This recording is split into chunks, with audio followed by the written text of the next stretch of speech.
လုံးပဲမင်္ဂလာပါရှင်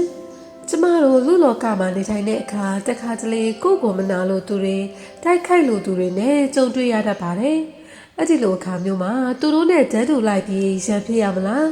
ဒါမှမဟုတ်လိယူရှုရမလားဆိုတာကလူတစ်ယောက်ရဲ့အရေးအချင်းပါပဲ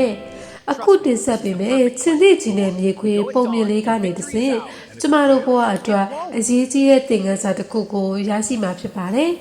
ဒါကြောင့်ပုံမြင်လေးကိုအဆုံးထိနားထောင်လိုက်ကြရအောင်နော်တခါတော့ကတောအုပ်တစ်ခုရဲ့တောက်ဆောင်ထမ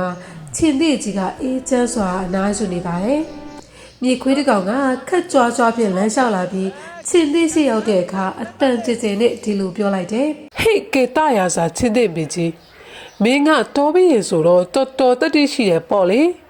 ကဲတကယ်ပဲတတိရှိရဆိုရင်ငါနဲ့အားပြန်ရအောင်မင်းမရှင်ရတဲ့တတိရှိလားချင်းသည့်ကြီးကမျက်လုံးကိုအသာလေးဖွင့်ကြည့်တော့လဲဘာမှပြန်မပြောဘဲတိငိမ့်စွာပြန်အိတ်ဆက်သွားပါတယ်မြေခွေးကချင်းသည့်ရဲ့တုတ်ပြန်မှုမရှိခြင်းကိုဒေါသထွက်သွားဟန်ဖြင့်ပို့ပြီးရိုင်းဆိုင်လာတယ်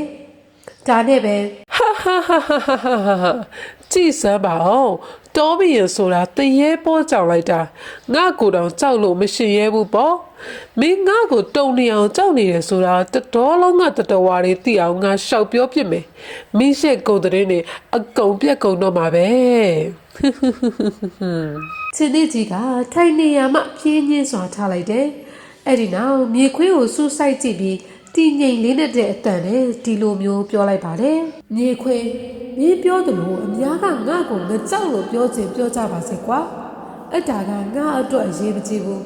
ဒါပေမဲ့ငါကမင်းလို့နေကြတဲ့မြေခွေးမျိုးနဲ့တောင်အချိန်ကုန်ခံပြီးတုတ်ပရန်ဖြစ်တဲ့အကောင်ပါလားဆိုပြီးအများကအထင်သေးမှာကိုတော့ငါလုံးဝမခံနိုင်ဘူးချင်းသည့်ကြီးကကြောက်ဆောင်ပေါ်မှာဆင်းကမြေခွေးကိုလိယူရှုပြီးခန့်ညာစွာထွက်ခွာသွားပါတယ်မြေခွေးမှာတော့ကြောင်အန်းနဲ့ကြံရစ်နေခဲ့ပါတယ်ဒီပုံမြင်လေးကပြီးတယ်သင်ခန်းစာကတော့လူတိုင်းဟာကျွန်တော်တို့ရဲ့ရှင်းပြိုင်မှုနဲ့မထိုက်တန်ပါဘူး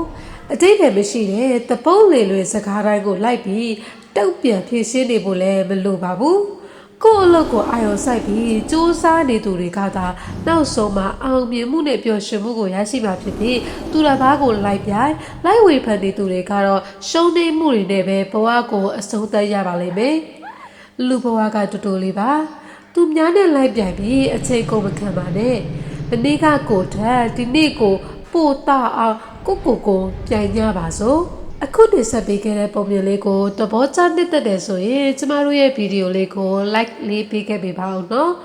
နောက်ထပ်လည်းစိတ်ဝင်စားစရာကောင်းပြီးပဟုတုတဖြစ်ဖွယ်ပုံမြင်ကောင်းတွေကိုကြည့်ရှုနိုင်မှုအတွက်ကျမတို့ရဲ့ channel လေးကိုလည်း subscribe လုပ်ထားပေးကြပါအောင်ရှင်ဒီပုံမြင်လေးပေါ်မှာအားလုံးရဲ့အထင်မြင်ယူဆချက်တွေကိုလည်း comment မှာရေးသားမျှဝေပေးခဲ့ကြပါအောင်နော်